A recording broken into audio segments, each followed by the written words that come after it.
देखिए धरती पर एनिमल्स को ना दो भागों में बांटा गया है। एक को बोला जाता है वार्म ब्लडेड एनिमल्स, दूसरे को बोला जाता है कोल्ड ब्लडेड एनिमल्स। यहाँ पर जो वार्म ब्लडेड एनिमल्स है वो एनिमल्स हैं जो अपने बॉडी के टेम्परेचर को कांस्टेंट रख पाते हैं, जैसे कि ह्यूमन बींग्स वो अपने बॉडी के टेम्परेचर को 37 डिग्री सेल्सियस रख पाते हैं। लेकिन अगर हम बात करें कोल्ड ब्लडेड एनिमल्स की, तो ये जो एनिमल्स हैं ये अपने बॉडी के टेम्परेचर को कांस्टेंट नहीं रखते हैं। इनकी बॉडी का टेम्परेचर जो है एनवायरमेंट के टेम्परेचर के अकॉर्डिंग बदलता रहता है। अब यहाँ पर जो है कोल्ड ब्लडेड एनिमल को एडवांटेज और डिसएडवांटेज दोनों ही हैं।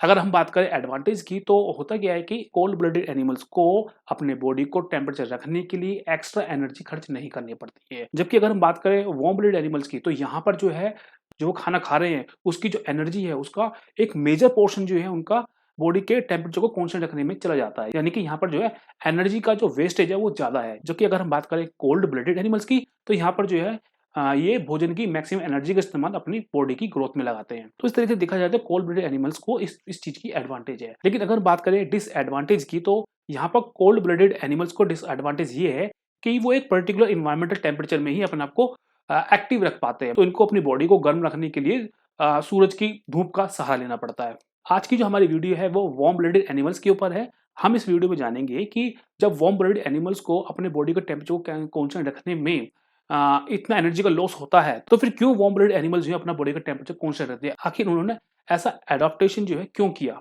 और हम ये भी जानेंगे कि जो वार्म ब्लडेड एनिमल्स है उनको अपने बॉडी का टेम्परेचर कांस्टेंट रखने से क्या क्या फायदे हैं, और उनके विकास में किस तरीके से बॉडी का कांस्टेंट टेम्परेचर रखना एक महत्वपूर्ण भूमिका अदा करता है।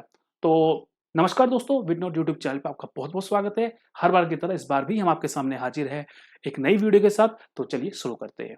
तो सबसे पहले तो हम ये समझते हैं कि वार्म ब्लडेड और कोल्ड ब्लडेड एनिमल्स होते कौन से हैं। तो अगर हम बात करें कोल्ड ब्लडेड एनिमल्स की, तो कोल्ड ब्लडेड एनिमल्स में आते हैं मगरमच्छ हो गया, इंसेक्ट्स हो गए, हमारे रेप्टाइल्स हो गए, और हमारा जो मेंढक है, या फिर अगर हम कुछ मछलियों को छोड़ के जो मछलियां हैं वो भी जो है कोल्ड ब्लडेड एनिमल्स में आती हैं। और अगर हम बात करें वार्म ब्लडेड एनिमल्स की, तो उसमें आता है ह्यूमन बींग्स, शेर, कुत्ता, अ, बंदर हो गया, या फिर हिरन हो गया, या वो और भी बहुत से जो एनिमल्स हैं वो जो है वार्म ब्लडेड एनिमल्स में आते हैं। यहाँ पर आपने देखा होगा जो कोल्ड ब्लडेड एनिमल्स है ना, वो एक सीजन के अंदर ही आपको ज्यादा दिखाई देंगे। फॉर एग्जाम्पल अगर हम बात करें छिपकली की, तो छिपकली को आपने देखा होगा कि वो गर्मी के सीजन में आपको दिखाई देगी, और वो एक पर्टिकुलर समय में ज्यादा दिखाई देगी। यानी कि ये जो है ज्यादा हाई टेम्परेचर पे या कम टेम्परेचर पे, दोनों ही कंडीशन में ये कहीं ना कहीं छुप जाते हैं उस इन्वायरमेंट से बचने के लिए। आपने इंसेक्ट्स को भी ऐसा ही देखा होगा। आपने देखा होगा कि मच्छर जो है नॉर्मली ज्यादा गर्मी में और ज्यादा सर्दी में अक्सर नहीं देखे जाते हैं। उनका भी एक पर्टिकुलर टेम्परेचर पे वो ज्यादा ग्रोथ करते हैं।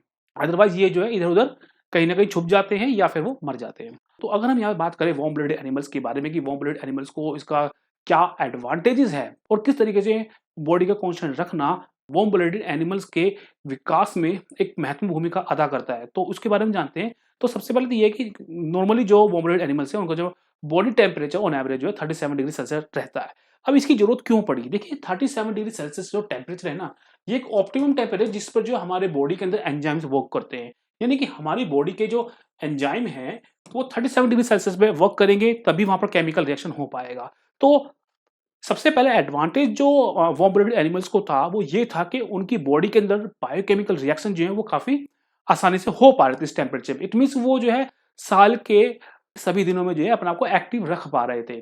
दूसरी बात ये थी, जब एक ऑर्गेनिज्म के अंदर जो बायोकेमिकल रिएक्शन है वो फास्ट होते हैं, वो अच्छे तरीके से होते हैं, तो उससे क्या होता है बॉडी ग्रोथ होती है। यानी कि बॉडी जो है ना, बॉडी के अंदर जितनी भी ग्रोथ एसेंशियल ग्रोथ होनी चाहिए वो जो है आसानी से हो पाती है। जब एक एनिमल्स में अच्छी ग्रोथ होगी तो उसके साथ ही जो है उसकी एक्टिविटी भी बढ़ जाएगी। इट मीन्स वो जो है ज्यादा एक्टिव रह पाएंगे, क्योंकि कोल्ड ब्लडेड एनिमल्स जो है वो इतने एक्टिव नहीं होते हैं।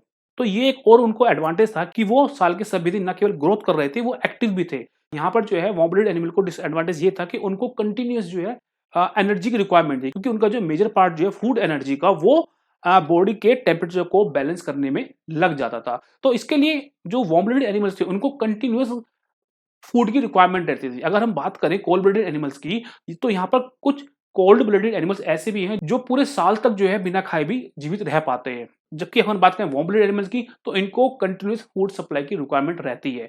तो वार्म ब्लडेड एनिमल्स का एक्टिव रहना जरूरी था, और एक्टिव रहने के साथ साथ ये इनके लिए ये भी जरूरत है कि वो भोजन की खोज जारी रखें। तो इससे जो वार्म ब्लडेड एनिमल्स को फायदा ये हुआ कि वो अनजाने में जो है भोजन की तलाश में एक जगह से दूसरी जगह जाने लगे, और फिर वहीं पर जो बसने लगे। तो ऐसा करते करते धरती के लगभग सभी इलाकों तक पहुँच गए और आज की डेट में जो है वार्म ब्लडेड एनिमल हर तरह के एनवायरनमेंट में मिल जाएँगे। चाहे वो गर्म जगह हो, चाहे वो ठंडी जगह हो, हर तरह के एनवायरनमेंट में आपको जो है वार्म ब्लडेड एनिमल जो है आपको मिल जाएँगे और वो अच्छे से वहाँ पे ग्रोथ भी कर रहे हैं। एक जो यहाँ पर सबसे मेजर जो वार्म ब्लडेड एनिमल्स को एडवांटेज मिला, वो मिला उनके ब्रेन को डेवलप होने में। क्योंकि हमारे ब्रेन के अंदर बहुत ज़्यादा प्रोसेसिंग हो रही होती है, बहुत सारे बायोकेमिकल रिएक्शन चल रहे होते हैं और इन सभी बायोकेमिकल रिएक्शन के लिए ये सबसे पहले बहुत ज़रूरी था कि पहले हमारे जो दिमाग का जो टेम्परेचर है वो स्टेबल रह पाए। क्योंकि अगर हमारे ब्रेन का टेम्परेचर ज़्यादा बढ़ता है या ज़्यादा घटता है तो उसकी वजह से जो बायोकेमिकल रिएक्शन यहाँ पे चल रहे हैं, उसमें बाधा उत्पन्न हो सकती है और ब्रेन जो है प्रॉपर तरीके से फंक्शन नहीं कर पाएगा। और इस तरीके से क्योंकि ब्रेन से ही हमारे सारे ऑर्गन्स कनेक्टेड हैं, तो उससे हमारे अदर ऑर्गन्स पे भी इफेक्ट पड़ेगा। तो वार्म ब्लडेड एनिमल्स ने जो अपनी बॉडी का टेम्परेचर कॉन्स्टेंट रखना स्टार्ट किया, उससे जो एक मेजर उनको फ़ायदा मिला, वो मिला उनके दिमाग के विकास में और दिमाग की विकास की वजह से ही जो वार्म ब्लडेड एनिमल्स है फिर बाद में जो है काफ़ी ग्रोथ कर पाए। तो इस वीडियो में आपने देखा कि कैसे वार्म ब्लडेड एनिमल्स का अपने बॉडी टेम्परेचर को कांस्टेंट रखना उनके विकास में एक महत्वपूर्ण भूमिका निभाता है। इस धरती पे मौजूद सभी तरह के जीव समय-समय पर अपने अंदर परिवर्तन लाते रहते हैं और ये जो परिवर्तन है वो उनके सर्वाइवल के लिए बहुत ज़्यादा ज़रूरी होता है। आज की डेट में अगर हम इंसान की बात करें, तो इंसान जो है शारीरिक रूप से कम बल्कि वो साइंस के ज़रिए जो है काफ़ी परिवर्तन ला रहा है और हमें भी जो है तैयार रहना चाहिए उन परिवर्तन को अडॉप्ट करने के लिए। क्योंकि जो लोग इन परिवर्तन के साथ अडॉप्ट नहीं हो पाते हैं, तो वो जो लोग हैं वो पिछड़ जाते हैं। फॉर एग्ज़ाम्पल अगर हम बात करें ह्यूमन्स की, तो उनका जो एवोल्यूशन है वो चिंपैंजी से हुआ है, बंदरों से हुआ है। तो यहाँ पर जो कुछ जो प्राइमेट थे उन्होंने अपने अंदर चेंजेज़ लाए और वही चेंजेज़ जो है धीरे-धीरे मानव तक पहुँचे हैं। तो इससे साफ दिखता है कि हमें जो है नए परिवर्तन के लिए हमेशा तैयार रहना चाहिए। अब चाहे वो शारीरिक रूप से हो, चाहे वो साइंस से आने वाली नई तकनीक के ज़रिए हो। हमें सभी को एक्सेप्ट करना होगा और हमें आगे बढ़ना होगा। तो आशा करता हूँ आप सभी को जो ये वीडियो काफ़ी पसंद आई होगी। अगर आपको ये वीडियो पसंद आई तो प्लीज़ लाइक कर देना, सब्सक्राइब कर देना। अगली बार फिर मिलते हैं एक नई वीडियो के साथ, तब तक के लिए नमस्कार।